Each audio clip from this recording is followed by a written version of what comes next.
ലേവ്യർ അധ്യായം 19. വിവിധ നിയമങ്ങൾ. കർത്താവ് മോശയോട് അരുളി ചെയ്തു, ഇസ്രായേൽ സമൂഹത്തോട് പറയുക, നിങ്ങൾ പരിശുദ്ധരായിരിക്കുവിൻ. എന്തെന്നാൽ നിങ്ങളുടെ ദൈവവും കർത്താവുമായ ഞാൻ പരിശുദ്ധനാണ്. മാതാവിനെയും പിതാവിനെയും ബഹുമാനിക്കുകയും എൻ്റെ സാബത്ത് ആചരിക്കുകയും വേണം. ഞാനാണ് നിങ്ങളുടെ ദൈവമായ കർത്താവ്. വിഗ്രഹങ്ങളെ ആരാധിക്കുകയോ ദേവന്മാരുടെ വിഗ്രഹങ്ങൾ വാർത്തെടുക്കുകയോ ചെയ്യരുത്. ഞാനാണ് നിങ്ങളുടെ ദൈവമായ കർത്താവ്. കർത്താവിന് സമാധാന ബലിയർപ്പിക്കുമ്പോൾ നിങ്ങൾ സ്വീകാര്യരാകത്തക്ക വിധം അർപ്പിക്കുക. അർപ്പിക്കുന്ന ദിവസവും അതിനെടുത്ത ദിവസവും നിങ്ങൾ അത് ഭക്ഷിക്കണം. 3-ാം ദിവസത്തേക്ക് എന്തെങ്കിലും അവശേഷിക്കുന്നെങ്കിൽ അത് ദഹിപ്പിച്ചു കളയണം. 3-ാം ദിവസം അത് ഭക്ഷിക്കുന്നത് നിന്ദ്യമാണ്, അത് സ്വീകാര്യമാവുകയില്ല. അത് ഭക്ഷിക്കുന്നവൻ കുറ്റക്കാരനായിരിക്കും. എന്തെന്നാൽ അവൻ കർത്താവിന്റെ വിശുദ്ധ വസ്തു അശുദ്ധമാക്കി. അവൻ ജനത്തിൽ നിന്ന് വിച്ഛേദിക്കപ്പെടണം. നിങ്ങൾ ധാന്യം കൊയ്യുമ്പോൾ വയലിന്റെ അതിർത്തി തീർത്ത് കൊയ്തെടുക്കരുത്. കൊയ്തതിനു ശേഷം കാല പെറുക്കുകയും അരുത്. മുന്തിരിത്തോട്ടത്തിലെ ഫലങ്ങളും തീർത്തു പറിക്കരുത്. വീണുകിടക്കുന്ന പഴം പെറുക്കിയെടുക്കുകയും അരുത്. പാവങ്ങൾക്കും പരദേശികൾക്കുമായി അത് നീക്കിവെക്കുക. ഞാനാകുന്നു നിങ്ങളുടെ ദൈവമായ കർത്താവ്. നിങ്ങൾ മോഷ്ടിക്കുകയോ വഞ്ചിക്കുകയോ പരസ്പരം വ്യാജം പറയുകയോ അരുത്. എന്റെ നാമത്തിൽ കള്ളസത്യം ചെയ്യരുത്. നിങ്ങളുടെ ദൈവത്തിന്റെ നാമം അശുദ്ധമാക്കുകയും അരുത്. ഞാനാണ് കർത്താവ്. നിങ്ങളുടെ അയൽക്കാരെ മർദ്ദിക്കുകയോ കൊള്ളയടിക്കുകയോ അരുത്. കൂലിക്കാരന് വേതനം നൽകാൻ പിറ്റേന്ന് രാവിലെ വരെ കാത്തിരിക്കരുത്. ചെകിടരെ ശപിക്കുകയോ കുരുടന്റെ വഴിയിൽ തടസ്സം വയ്ക്കുകയോ അരുത്. നിങ്ങളുടെ ദൈവത്തെ ഭയപ്പെടുക. ഞാനാണ് കർത്താവ്. അനീതിയായി വിധിക്കരുത്. ദരിദ്രനോട് ദാക്ഷിണ്യമോ ശക്തനോട് പ്രത്യേക പരിഗണനയോ കാണിക്കാതെ അയൽക്കാരെ നീതിപൂർവം വിധിക്കണം. ഏഷണി പറഞ്ഞു നടക്കുകയോ അയൽക്കാരന്റെ ജീവനെ അപകടത്തിലാക്കുകയോ അരുത്. ഞാനാണ് കർത്താവ്. സഹോദരനെ ഹൃദയം കൊണ്ട് വെറുക്കരുത്. അയൽക്കാരനെ ശാസിക്കണം, അല്ലെങ്കിൽ അവൻ മൂലം നീ തെറ്റുകാരനാകും. നിന്റെ ജനത്തോട് പകയോ പ്രതികാരമോ പാടില്ല.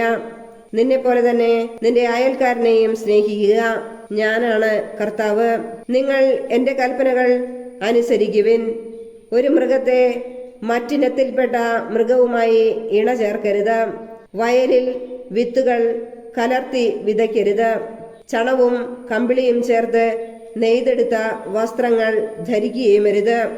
ഒരു പുരുഷന് വിവാഹസമ്മതം നൽകിയിട്ടുള്ളവളും എന്നാൽ വീണ്ടെടുക്കപ്പെടാത്തവളും സ്വാതന്ത്ര്യം ലഭിക്കാത്തവളുമായ ഒരു ദാസിയോടുകൂടെ ഒരുവൻ ശയിച്ചാൽ അന്വേഷണം നടത്തി അവരെ ശിക്ഷിക്കണം. എന്നാൽ അവർക്ക് മരണശിക്ഷ വിധിക്കരുത്. എന്തെന്നാൽ അവൾ സ്വതന്ത്രയായിരുന്നില്ല. അവൻ തനിക്ക് വേണ്ടി സമാഗമ കൂടാരത്തിന്റെ വാതിൽക്കൽ പ്രായശ്ചിത്ത ബലിയായി ഒരു മുട്ടാടിനെ കർത്താവിന് സമർപ്പിക്കണം. പുരോഹിതൻ പ്രായശ്ചിത്ത ബലിക്കുള്ള മൃഗത്തെ കർത്താവിന്റെ മുമ്പിൽ സമർപ്പിച്ച് അവനു വേണ്ടി പാപപരിഹാരം ചെയ്യണം. അപ്പോൾ അവൻ ചെയ്ത പാപം ക്ഷമിക്കപ്പെടും. നിങ്ങൾ ദേശത്ത് വന്ന് ഫലവൃക്ഷങ്ങൾ നട്ടുപിടിപ്പിക്കുമ്പോൾ 3 വർഷത്തേക്ക് അവയുടെ ഫലങ്ങൾ വിലക്കപ്പെട്ടതായി കണക്കാക്കണം. അവ നിങ്ങൾ ഭക്ഷിക്കരുത്. 4-ാം വർഷം കർത്താവിന്റെ സ്തുതിക്കായി സമർപ്പിക്കുന്നതിന് അവയുടെ ഫലമെല്ലാം പരിശുദ്ധമായിരിക്കും. 5-ാം വർഷം അവയുടെ ഫലങ്ങൾ നിങ്ങൾക്ക് ഭക്ഷിക്കാം. അവ നിങ്ങളെ സമ്പന്നരാക്കും. ഞാനാണ് നിങ്ങളുടെ ദൈവമായ കർത്താവ്. നിങ്ങൾ രക്തത്തോടുകൂടി മാംസം ഭക്ഷിക്കരുത്. ശകുനം നോക്കുകയോ ആഭിചാരം നടത്തുകയോ അരുത്. ചെന്നി മുണ്ഡനം ചെയ്യരുത്. ദീക്ഷയുടെ അഗ്രം മുറിക്കുകയും അരുത്. മരിച്ചവരെ പ്രതി നിങ്ങളുടെ ശരീരത്തിൽ മുറിവുണ്ടാക്കരുത്. ദേഹത്ത് പച്ച കുത്തരുത്. ഞാനാണ് കർത്താവ്. നിന്റെ പുത്രിയെ വേശ്യാവൃത്തിക്ക് ഏൽപ്പിക്കരുത്. അങ്ങനെ ചെയ്താൽ നാട് മുഴുവൻ വേശ്യാവൃത്തിയിൽ മുഴുകുകയും തിന്മ കൊണ്ട് നിറയുകയും ചെയ്യാനിടയാകും. നിങ്ങൾ എന്റെ സാബത്ത് ആചരിക്കുകയും വിശുദ്ധ സ്ഥലത്തെ ബഹുമാനിക്കുകയും ചെയ്യുവിൻ. ഞാനാണ് കർത്താവ്. നിങ്ങൾ മന്ത്രവാദികളെയും ശകുനക്കാരെയും സമീപിച്ച് അശുദ്ധരാകരുത്. ഞാനാണ് നിങ്ങളുടെ ദൈവമായ കർത്താവ്. പ്രായം ചെന്ന് നരച്ചവരുടെ മുമ്പിൽ ആദരപൂർവം എഴുന്നേൽക്കുകയും അവരെ ബഹുമാനിക്കുകയും വേണം. നിന്റെ ദൈവത്തെ ഭയപ്പെടുക. ഞാനാണ് കർത്താവ്. നിങ്ങളുടെ നാട്ടിൽ വന്ന് വസിക്കുന്ന വിദേശിയെ ഉപദ്രവിക്കരുത്. നിങ്ങളുടെ ഇടയിൽ വസിക്കുന്ന വിദേശിയെ നിങ്ങൾ സ്വദേശിയെ പോലെ കണക്കാക്കണം. നിങ്ങളെപ്പോലെ തന്നെ അവനെയും സ്നേഹിക്കണം. കാരണം നിങ്ങൾ ഈജിപ്ത് ദേശത്ത് വിദേശികളായിരുന്നു. ഞാനാണ് നിങ്ങളുടെ ദൈവമായ കർത്താവ്. വിധിയിലും അളവിലും തൂക്കത്തിലും നിങ്ങൾ അനീതി പ്രവർത്തിക്കരുത്. ശരിയായ തുലാസും കട്ടിയും ഏഫായും ഹിന്നും നിങ്ങൾക്കുണ്ടായിരിക്കണം. ഈജിപ്ത് ദേശത്ത് നിന്ന് നിങ്ങളെ കൊണ്ടുവന്ന നിങ്ങളുടെ ദൈവമായ കർത്താവ് ഞാനാണ്. നിങ്ങൾ എൻ്റെ കൽപ്പനകളും നിയമങ്ങളും അനുസരിച്ച് പ്രവർത്തിക്കണം. ഞാനാണ് കർത്താവ്. ലേവ്യർ അധ്യായം 20. വിവിധ ശിക്ഷകൾ. കർത്താവ് മോശയോട് അരുളി ചെയ്തു, ഇസ്രായേൽ ജനത്തോട് പറയുക, ഇസ്രായേൽ ജനത്തിലോ ഇസ്രായേലിൽ വന്നു വസിക്കുന്ന വിദേശികളിലോ നിന്ന് ആരെങ്കിലും തങ്ങളുടെ മക്കളിൽ ആരെയെങ്കിലും മോളക്കിന് ബലിയർപ്പിക്കുന്നെങ്കിൽ അവനെ കൊല്ലണം. ദേശത്തിലെ ജനങ്ങൾ അവനെ കല്ലെറിയണം. അവനെതിരെ ഞാൻ എൻ്റെ മുഖം തിരിക്കുകയും ജനത്തിൽ നിന്ന് അവനെ വിച്ഛേദിച്ച് കളയുകയും ചെയ്യും. എന്തെന്നാൽ അവൻ തൻ്റെ മക്കളിൽ ഒരാളെ മോളക്കിന് ബലിയർപ്പിച്ചു. അങ്ങനെ എൻ്റെ വിശുദ്ധ സ്ഥലം മലിനമാക്കുകയും എൻ്റെ പരിശുദ്ധ നാമം അശുദ്ധമാക്കുകയും ചെയ്തിരിക്കുന്നു. അവൻ തൻ്റെ മക്കളിൽ ഒരാളെ മോളക്കിന് ബലി കൊടുക്കുമ്പോൾ ദേശവാസികൾ അതിനു നേരെ കണ്ണടച്ചു കളയുകയും അവനെ കൊല്ലാതിരിക്കുകയും ചെയ്താൽ ഞാൻ അവനും അവന്റെ കുടുംബത്തിനുമെതിരായി എൻ്റെ മുഖം തിരിക്കുകയും അവനെയും മോളക്കിനെ ആരാധിക്കുന്നതിന് അവന്റെ പിന്നാലെ പോയവരെയും സ്വജനത്തിൽ നിന്ന് വിച്ഛേദിച്ച് കളയുകയും ചെയ്യും. ആരെങ്കിലും മന്ത്രവാദികളുടെയും കൂടോത്രക്കാരുടെയും പുറകെ പോയി അന്യദേവന്മാരെ ആരാധിച്ചാൽ അവനെതിരെ ഞാൻ മുഖം തിരിക്കുകയും അവനെ സ്വജനത്തിൽ നിന്ന് വിച്ഛേദിച്ച് കളയുകയും ചെയ്യും. അതിനാൽ നിങ്ങളെ തന്നെ ശുദ്ധീകരിച്ച് വിശുദ്ധരാകുവിൻ. എന്തെന്നാൽ ഞാനാണ് നിങ്ങളുടെ ദൈവമായ കർത്താവ്.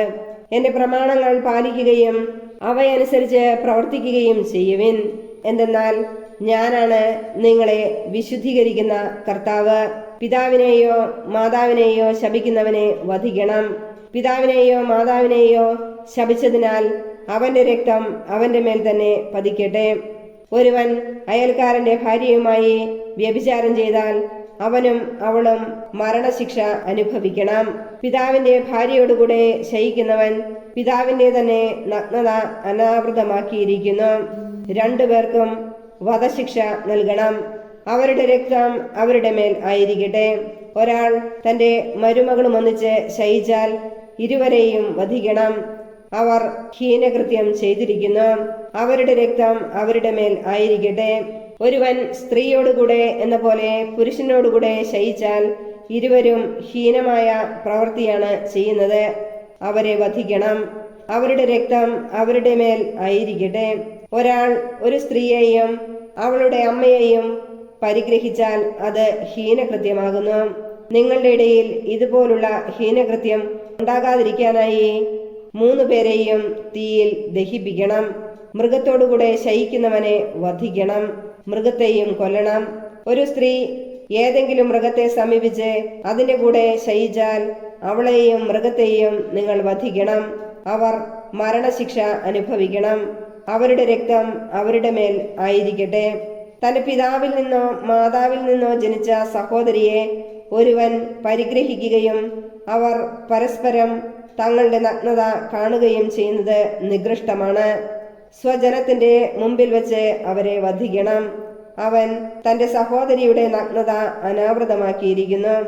അവൻ അതിന്റെ കുറ്റം വഹിക്കണം. ഒരുവൻ ആർത്തവകാലത്ത് സ്ത്രീയോടുകൂടെ ശയിക്കുകയും അവളുടെ നഗ്നത അനാവൃതമാക്കുകയും ചെയ്താൽ അവൻ അവളുടെ സ്രാവം അനാവൃതമാക്കുന്നു. അവൾ തന്നെ തന്റെ രക്തസ്രാവവും. 2 പേരെയും സ്വജനത്തിൽ നിന്ന് വിച്ഛേദിക്കണം. മാതൃ സഹോദരിയുടെയോ പിതൃ സഹോദരിയുടെയോ നഗ്നത അനാവൃതമാക്കരുത്. എന്തെന്നാൽ അത് സ്വന്തം ചാർച്ചക്കാരുടെ തന്നെ നഗ്നത അനാവൃതമാക്കലാണ്. അവർ തങ്ങളുടെ കുറ്റം വഹിക്കണം. പിതൃവ്യന്റെ ഭാര്യയുമായി ശയിക്കുന്നവൻ പിതാവിന്റെ നഗ്നത അനാവൃതമാക്കുന്നു. അവരുടെ പാപം അവർ വഹിക്കണം. അവർ മക്കളില്ലാതെ മരിക്കണം. സഹോദര ഭാര്യയെ പരിഗ്രഹിക്കുന്നത് അവിശുദ്ധമാണ്. അവൻ തന്റെ സഹോദരന്റെ തന്നെ നഗ്നതയാണ് അനാവൃതമാക്കുന്നത്. അവർക്ക് സന്താനങ്ങൾ ഉണ്ടാകരുത്. നിങ്ങൾക്ക് വസിക്കുവാനായി ഞാൻ നിങ്ങളെ എങ്ങോട്ട് നയിക്കുന്നോ ആ ദേശം നിങ്ങളെ തിരസ്കരിക്കാതിരിക്കാൻ നിങ്ങൾ എൻ്റെ നിയമങ്ങളും കൽപ്പനകളും അനുസരിക്കുകയും അനുഷ്ഠിക്കുകയും ചെയ്യുവിൻ. നിങ്ങളുടെ മുമ്പിൽ നിന്ന് ഞാൻ നീക്കിക്കളയുന്ന ജനതയുടെ മാർഗങ്ങൾ നിങ്ങൾ പിന്തുടരരുത്. എന്തെന്നാൽ ഇപ്രകാരമെല്ലാം ചെയ്തതിനാൽ ഞാൻ അവരെ വെറുക്കുന്നു. എന്നാൽ ഞാൻ നിങ്ങളോട് പറയുന്നു, ഞാൻ നിങ്ങൾക്ക് അവകാശമായി തരാൻ പോകുന്ന തേനും പാലും ഒഴുകുന്ന അവരുടെ ദേശം നിങ്ങൾ സ്വന്തമാക്കും. നിങ്ങളെ മറ്റു ജനതകളിൽ നിന്ന് വേർതിരിച്ച നിങ്ങളുടെ ദൈവമായ കർത്താവ് ഞാനാണ്. അതുകൊണ്ട് നിങ്ങൾ ശുദ്ധവും അശുദ്ധവുമായ മൃഗങ്ങളെയും ശുദ്ധവും അശുദ്ധവുമായ പക്ഷികളെയും വേർതിരിക്കണം. അശുദ്ധമെന്ന് ഞാൻ നിർണയിച്ചിരിക്കുന്ന പക്ഷികൾ, മൃഗങ്ങൾ, ഇഴജന്തുക്കൾ എന്നിവ കൊണ്ട് നിങ്ങൾ അശുദ്ധരാകരുത്. എൻ്റെ മുമ്പിൽ നിങ്ങൾ വിശുദ്ധരായിരിക്കുവിൻ. എന്തെന്നാൽ കർത്താവായ ഞാൻ പരിശുദ്ധനാണ്. നിങ്ങൾ എനിക്ക് സ്വന്തമാകേണ്ടതിന് ഞാൻ നിങ്ങളെ മറ്റ് ജനതകളിൽ നിന്ന് വേർതിരിച്ചിരിക്കുന്നു. മന്ത്രവാദികളോ കൂടോത്രക്കാരോ ആയ സ്ത്രീ പുരുഷന്മാർ മരണശിക്ഷ അനുഭവിക്കണം. അവരെ കല്ലെറിഞ്ഞു കൊല്ലണം. അവരുടെ രക്തം അവരുടെ മേൽ പതിക്കട്ടെ. ലേവ്യർ അധ്യായം 21. പൗരോഹിത്യ വിശുദ്ധി. കർത്താവ് മോശയോട് അരുളി ചെയ്തു, അഹ്റോന്റെ പുത്രന്മാരായ പുരോഹിതന്മാരോട് പറയുക, പുരോഹിതന്മാരിലാരും തങ്ങളുടെ ജനങ്ങളിൽ മൃതരായവർക്കു വേണ്ടി സ്വയം അശുദ്ധരാകരുത്. എന്നാൽ തന്റെ അടുത്ത ചാർച്ചക്കാരെ പ്രതി പിതാവ്, മാതാവ്, മകൻ, മകൾ, സഹോദരൻ എന്നിവരെ പ്രതി അവൻ സ്വയം മാലിന്യമേറ്റുകൊള്ളട്ടെ. അതുപോലെ കന്യകയായ സഹോദരിയെ പ്രതിയും. അവിവാഹിതയായ അവൾ അവന് ബന്ധപ്പെട്ടവളാണ്. അവൻ തന്റെ ജനങ്ങളിൽ പ്രമുഖനായിരിക്കുകയാൽ തന്നെ തന്നെ മലിനനാക്കുകയോ അശുദ്ധനാക്കുകയോ അരുത്. ദുഃഖസൂചകമായി പുരോഹിതന്മാർ തല മുണ്ഡനം ചെയ്യുകയോ താടി വടിക്കുകയോ ശരീരത്തിൽ മുറിവുണ്ടാക്കുകയോ അരുത്. ദൈവത്തിന്റെ മുമ്പിൽ അവർ വിശുദ്ധരായിരിക്കണം. ദൈവത്തിന്റെ നാമം അശുദ്ധമാക്കരുത്. അവരാണ് ദൈവമായ കർത്താവിന് ദഹനബലികളും ഭോജനബലികളും അർപ്പിക്കുന്നത്. അതുകൊണ്ട് അവർ വിശുദ്ധരായിരിക്കണം. അവർ വേശ്യയെയോ അശുദ്ധയാക്കപ്പെട്ടവളെയോ ഭർത്താവ് ഉപേക്ഷിച്ചവളെയോ വിവാഹം ചെയ്യരുത്. എന്തെന്നാൽ പുരോഹിതൻ ദൈവസന്നിധിയിൽ വിശുദ്ധനായിരിക്കണം. നിന്റെ ദൈവത്തിന് കാഴ്ചയപ്പം സമർപ്പിക്കുന്നതിനാൽ നീ അവനെ വിശുദ്ധീകരിക്കണം. അവൻ നിനക്ക് വിശുദ്ധനായിരിക്കണം. കാരണം നിങ്ങളെ വിശുദ്ധീകരിക്കുന്ന കർത്താവായ ഞാൻ പരിശുദ്ധനാണ്. പുരോഹിതന്റെ മകൾ പരസംഗം ചെയ്ത് തന്നെ തന്നെ മലിനയാക്കിയാൽ അവൾ തന്റെ പിതാവിനെ അശുദ്ധനാക്കുന്നു. അവളെ അഗ്നിയിൽ ദഹിപ്പിക്കണം. അഭിഷേക തൈലം തലയിൽ ഒഴിക്കപ്പെട്ടവനും വിശുദ്ധ വസ്ത്രങ്ങൾ ധരിക്കാൻ പ്രതിഷ്ഠിക്കപ്പെട്ടവനും സഹോദരന്മാരിൽ പ്രധാന പുരോഹിതനുമായവൻ തന്റെ തല നഗ്നമാക്കുകയോ വസ്ത്രം കീറുകയോ അരുത്. അവൻ ശവശരീരങ്ങൾ സ്വന്തം മാതാവിന്റെയോ പിതാവിന്റെയോ തന്നെ ആയാലും സ്പർശിക്കുകയോ അവയാൽ തന്നെ തന്നെ അശുദ്ധനാക്കുകയോ അരുത്. അവൻ വിശുദ്ധ സ്ഥലം വിട്ട് പുറത്തു പോകുകയോ ദൈവത്തിന്റെ വിശുദ്ധ സ്ഥലം അശുദ്ധമാക്കുകയോ അരുത്. എന്തെന്നാൽ ദൈവത്തിന്റെ അഭിഷേക തൈലത്തിന്റെ കിരീടം അവന്റെ മേലുണ്ട്. ഞാനാണ് കർത്താവ്. കന്യകയെ ആയിരിക്കണം അവൻ ഭാര്യയായി സ്വീകരിക്കുന്നത്. വിധവ, ഉപേക്ഷിക്കപ്പെട്ടവൾ, മലിനയാക്കപ്പെട്ടവൾ, വേശ്യ എന്നിവരെ അവൻ വിവാഹം ചെയ്യരുത്. സ്വജനത്തിൽ നിന്ന് ഒരു കന്യകയെ വേണം അവൻ ഭാര്യയായി സ്വീകരിക്കാൻ. അങ്ങനെ അവൻ തന്റെ മക്കളെ സ്വജനങ്ങളുടെ ഇടയിൽ അശുദ്ധരാക്കാതിരിക്കട്ടെ. ഞാനാണ് അവനെ വിശുദ്ധീകരിക്കുന്ന കർത്താവ്. കർത്താവ് മോശയോട് അരുളി ചെയ്തു, അഹ്റോനോട് പറയുക, നിന്റെ സന്താന പരമ്പരയിൽ എന്തെങ്കിലും അംഗവൈകല്യമുള്ളവർ ദൈവത്തിന് കാഴ്ചയപ്പം അർപ്പിക്കാൻ അടുത്തു വരരുത്. കുരുടർ, മുടന്തർ, വികൃതമായ മുഖമുള്ളവർ, പതിഞ്ഞതോ അധികം പൊന്തി നിൽക്കുന്നതോ ആയ മൂക്കുള്ളവൻ, ഒടിഞ്ഞ കയ്യോ കാലോ ഉള്ളവൻ, തീരെ പൊക്കം കുറഞ്ഞവൻ, കാഴ്ചയ്ക്ക് തകരാറുള്ളവൻ, ചൊറിയോ ചുണങ്ങോ ഉള്ളവർ, ഉടഞ്ഞ വൃഷ്ണങ്ങളുള്ളവൻ, എന്നിവർ അടുത്തു വരരുത്. പുരോഹിതനായ അഹ്റോന്റെ സന്തതികളിൽ അംഗവൈകല്യമുള്ള ഒരുവനും കർത്താവിന് ദഹനബലി അർപ്പിക്കാൻ അടുത്തു വരരുത്. എന്നാൽ ദൈവത്തിന്റെ വിശുദ്ധവും അതിവിശുദ്ധവുമായ അപ്പം അവന് ഭക്ഷിക്കാം. അവൻ ബലിപീഠത്തെയോ തിരശീലയെയോ സമീപിക്കരുത്. എന്റെ വിശുദ്ധ പേടകം അശുദ്ധമാകാതിരിക്കേണ്ടതിന് വികലാംഗർ അവിടെ വരരുത്. കാരണം കർത്താവായ ഞാനാണ് അവയെ വിശുദ്ധീകരിക്കുന്നത്. അഹ്റോനോടും പുത്രന്മാരോടും ഇസ്രായേൽ ജനത്തോടും മോശ ഇക്കാര്യം പറഞ്ഞു. ലേവ്യർ അധ്യായം 22. ബലിവസ്തു ഭോജനം. കർത്താവ് മോശയോട് കൽപ്പിച്ചു, ഇസ്രായേൽ ജനം എനിക്ക് സമർപ്പിക്കുന്ന വിശുദ്ധ വസ്തുക്കളെ ആദരപൂർവം സമീപിക്കുകയും അങ്ങനെ എന്റെ പരിശുദ്ധ നാമത്തെ അശുദ്ധമാക്കാതിരിക്കുകയും ചെയ്യുവിൻ എന്ന് അഹ്റോനോടും സന്തതികളോടും പറയുക. ഞാനാണ് കർത്താവ്. നിങ്ങളുടെ സന്തതി പരമ്പരകളിൽ ആരെങ്കിലും അശുദ്ധനായിരിക്കെ ഇസ്രായേൽക്കാർ കർത്താവിന് സമർപ്പിച്ച വിശുദ്ധ വസ്തുക്കളെ സമീപിച്ചാൽ അവൻ എന്റെ സന്നിധിയിൽ നിന്ന് വിച്ഛേദിക്കപ്പെടും. ഞാനാണ് കർത്താവ്. അഹ്റോന്റെ വംശത്തിൽപ്പെട്ട ആരെങ്കിലും കുഷ്ഠരോഗിയോ ബീജസ്രാവകാരനോ ആണെങ്കിൽ അവൻ ശുദ്ധനാകുന്നതുവരെ വിശുദ്ധ വസ്തുക്കൾ ഭക്ഷിക്കരുത്. ബീജസ്രാവമുള്ളവനും മരിച്ചവനെയോ ഇഴജന്തുവിനെയോ മനുഷ്യനിലുള്ള ഏതെങ്കിലും മാലിന്യത്തെയോ സ്പർശിച്ച് അശുദ്ധനായവനും വൈകുന്നേരം വരെ അശുദ്ധനായിരിക്കും. സ്നാനം ചെയ്തല്ലാതെ അവൻ വിശുദ്ധ വസ്തുക്കൾ ഭക്ഷിക്കരുത്. സൂര്യൻ അസ്തമിക്കുമ്പോൾ അവൻ ശുദ്ധിയുള്ളവനായിരിക്കും. അതിനുശേഷം അവന് വിശുദ്ധ വസ്തുക്കൾ ഭക്ഷിക്കാം. എന്തെന്നാൽ അത് അവന്റെ ഭക്ഷണമാണ്. ചത്തതോ കാട്ടുമൃഗങ്ങൾ കൊന്നതോ ആയ ഒരു മൃഗത്തെയും ഭക്ഷിച്ച് അവർ മാലിന്യമേൽക്കരുത്. ഞാനാണ് കർത്താവ്. പാപം ചെയ്യാതിരിക്കുന്നതിനും വിശുദ്ധ വസ്തുക്കളെ അശുദ്ധമാക്കി മരിക്കാതിരിക്കുന്നതിനുമായി അവർ എന്റെ കൽപ്പന അനുസരിക്കണം. കർത്താവായ ഞാനാണ് അവരെ വിശുദ്ധീകരിക്കുന്നത്. അന്യർ ആരും വിശുദ്ധ വസ്തുക്കൾ ഭക്ഷിക്കരുത്. പുരോഹിതന്റെ അടുക്കൽ വന്ന് വസിക്കുന്നവനോ കൂലിക്കാരനോ അത് ഭക്ഷിക്കരുത്. എന്നാൽ പുരോഹിതൻ വിലയ്ക്ക് വാങ്ങുകയും അവന്റെ ഭവനത്തിൽ ജനിക്കുകയും ചെയ്ത അടിമകൾക്ക് അത് ഭക്ഷിക്കാം. പുരോഹിതന്റെ മകൾ പുരോഹിതേതര കുടുംബത്തിൽ വിവാഹിതയായാൽ അവൾ വിശുദ്ധ വസ്തുക്കൾ ഭക്ഷിച്ചുകൂടാ. എന്നാൽ പുരോഹിതന്റെ മകൾ വിധവയോ ഉപേക്ഷിക്കപ്പെട്ടവളോ ആയി സന്തതികളില്ലാതെ യൗവനത്തിലെന്ന പോലെ പിതൃഭവനത്തിലേക്ക് തിരിച്ചു വരികയാണെങ്കിൽ പിതാവിന്റെ ഓഹരി അവൾക്ക് ഭക്ഷിക്കാം. അന്യർ അത് ഭക്ഷിച്ചുകൂടാ. ആരെങ്കിലും അറിയാതെ വിശുദ്ധ വസ്തു ഭക്ഷിച്ചു പോയാൽ അതിന്റെ വിലയുടെ 1/5 ഭാഗം കൂടി ചേർത്ത് പുരോഹിതനെ ഏൽപ്പിക്കണം. ഇസ്രായേൽ ജനം തങ്ങളുടെ കർത്താവിന് സമർപ്പിച്ച വിശുദ്ധ വസ്തുക്കളൊന്നും പുരോഹിതൻ അശുദ്ധമാക്കരുത്. വിശുദ്ധ വസ്തുക്കൾ ഭക്ഷിച്ച് തങ്ങളുടെ മേൽ അകൃത്യത്തിന്റെ കുറ്റം വരുത്തി വയ്ക്കരുത്. എന്നാൽ കർത്താവായ ഞാനാണ് അവയെ വിശുദ്ധീകരിക്കുന്നത്. കർത്താവ് മോശയോട് അരുളി ചെയ്തു, അഹ്റോനോടും പുത്രന്മാരോടും ഇസ്രായേൽ ജനത്തോടും പറയുക, ഇസ്രായേൽ ഭവനത്തിലോ ഇസ്രായേലിലെ പരദേശികളിലോ ഉള്ള ആരെങ്കിലും കർത്താവിന് ദഹനബലിയായി നേർച്ചയോ സ്വാഭിഷ്ട കാഴ്ചയോ സമർപ്പിക്കുമ്പോൾ അത് സ്വീകാര്യമാകണമെങ്കിൽ കാഴ്ചവെക്കുന്നത് മാടുകളിലോ ചെമ്മരിയാടുകളിലോ കോലാടുകളിലോ നിന്നെടുത്ത ഊനമറ്റ ഒരു ആൺമൃഗമായിരിക്കണം. ന്യൂനതയുള്ള ഒന്നിനെയും കാഴ്ചവെക്കരുത്, അത് സ്വീകാര്യമാകുകയില്ല. ആരെങ്കിലും കർത്താവിന് നേർച്ചയും സ്വാഭിഷ്ട കാഴ്ചയും സമാധാന ബലിയായി അർപ്പിക്കുമ്പോൾ അത് സ്വീകാര്യമാകണമെങ്കിൽ കാലിക്കൂട്ടത്തിലോ ആട്ടിൻകൂട്ടത്തിലോ നിന്നെടുത്ത ഊനമറ്റ മൃഗത്തെ കാഴ്ചവെക്കണം.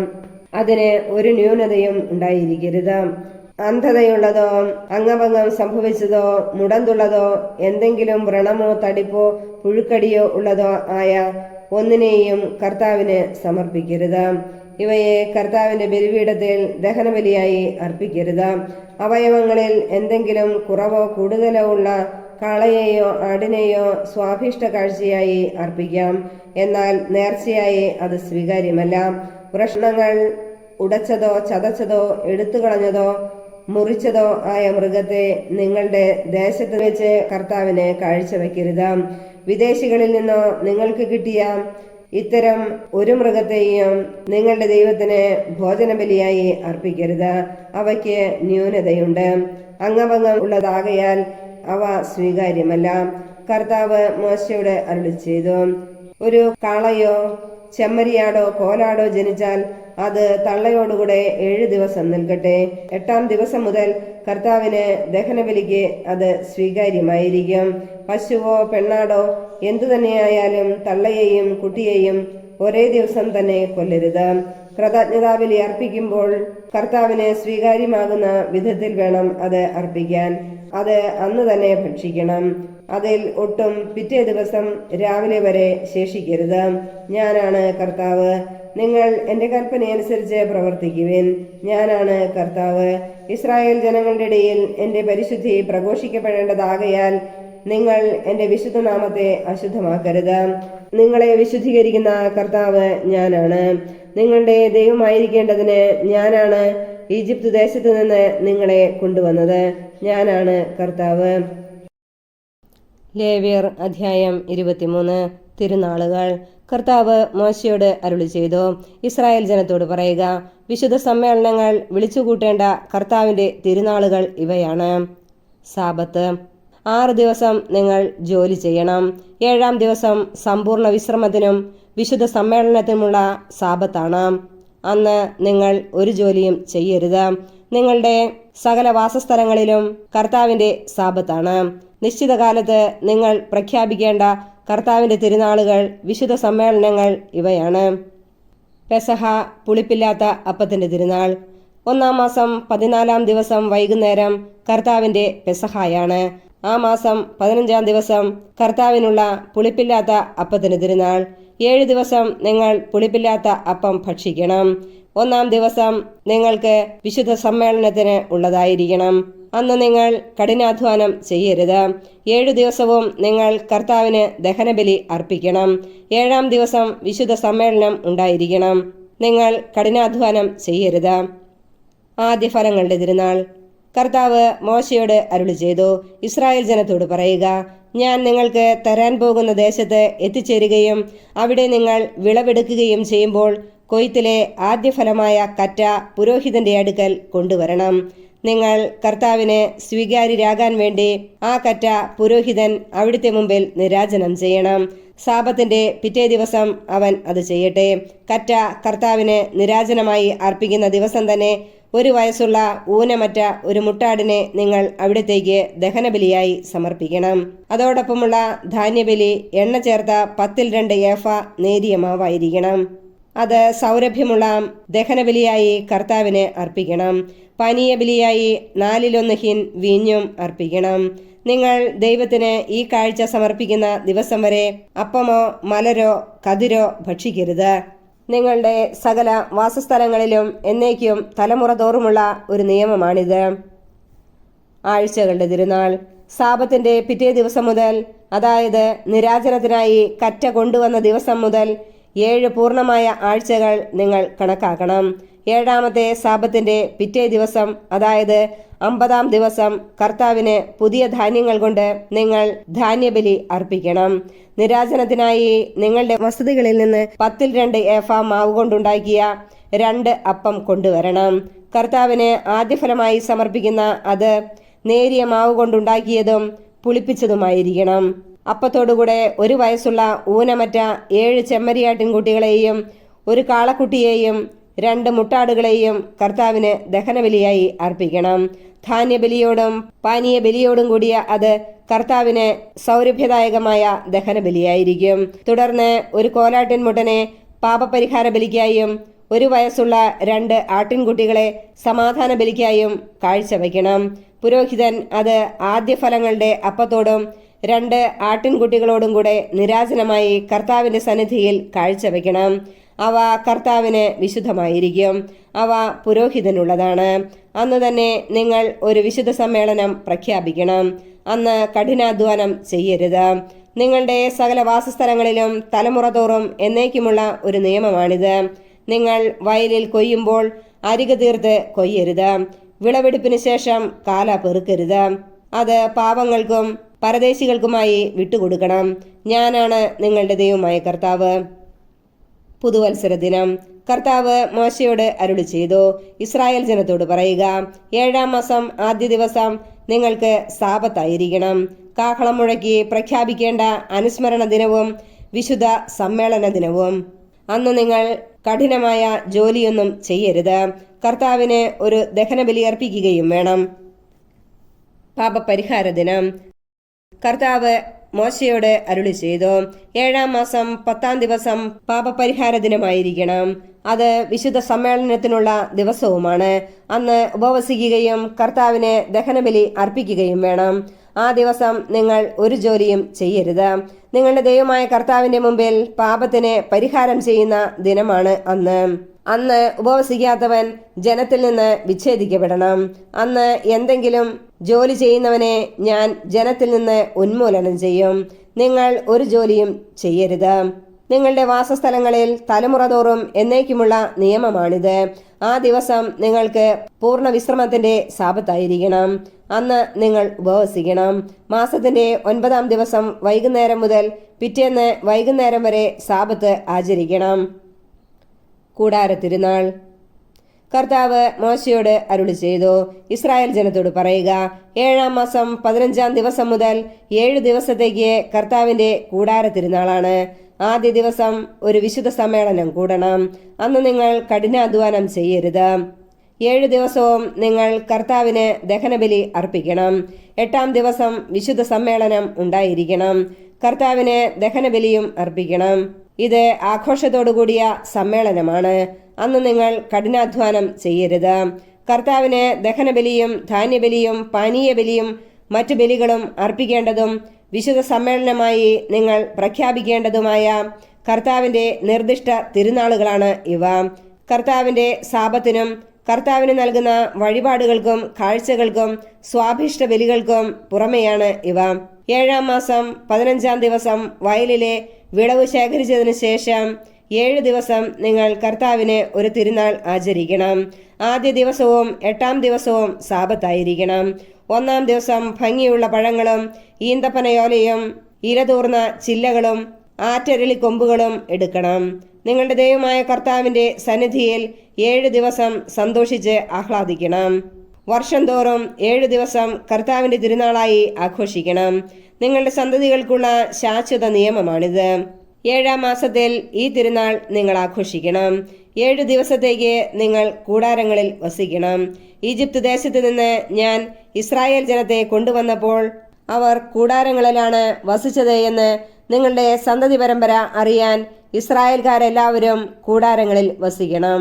ഞാനാണ് നിങ്ങളുടെ ദൈവമായ കർത്താവ്. ഇപ്രകാരം മോശ ഇസ്രായേൽ ജനത്തോട് കർത്താവിന്റെ നിർദ്ദിഷ്ട തിരുനാളുകൾ പ്രഖ്യാപിച്ചു.